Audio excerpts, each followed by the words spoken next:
চিকিৎসার জন্য কলকাতা গিয়ে নিখোঁজ হন এমপি আনোয়ারুল আজিম। নিখোঁজের 2 দিন পর কোনো খোঁজ না পেয়ে এমপির সেখানকার স্থানীয় বন্ধু গোপাল বিশ্বাস থানায় জিডি করেন। দীর্ঘদিন নিখোঁজের পর কলকাতার নিউ টাউন এলাকার সঞ্জীবা গার্ডেন থেকে এমপি আজিমের লাশ উদ্ধার করা হয়।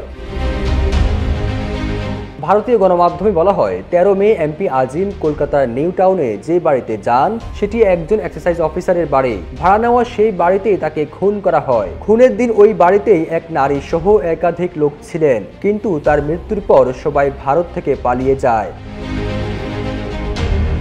গত 14 মে থেকে এমপি আজিমের ফোন বন্ধ হয়ে যায়। সে সময় তার শেষ মোবাইল লোকেশন ছিল ভারতের বিহারে। Jamuna air conditioner, simplify cooling. গত 8 দিন ধরে নিখোঁজ থাকলেও তার ফোন থেকে পরিবারের সদস্যদের কাছে মেসেজ পাঠানো হয় তিনি নয়াদিল্লি চলে গেছেন। এমপি আজিমকে খুঁজে বের করতে ভারত এবং বাংলাদেশ যৌথভাবে কাজ করেছে, সে ব্যাপারে স্পষ্ট বার্তা দিয়েছিলেন স্বরাষ্ট্রমন্ত্রী।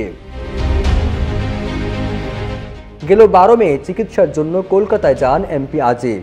এরপর 13 মে ডাক্তারের কাছে যাওয়ার পর আর খোঁজ পাওয়া যায়নি এমপি আজিমের।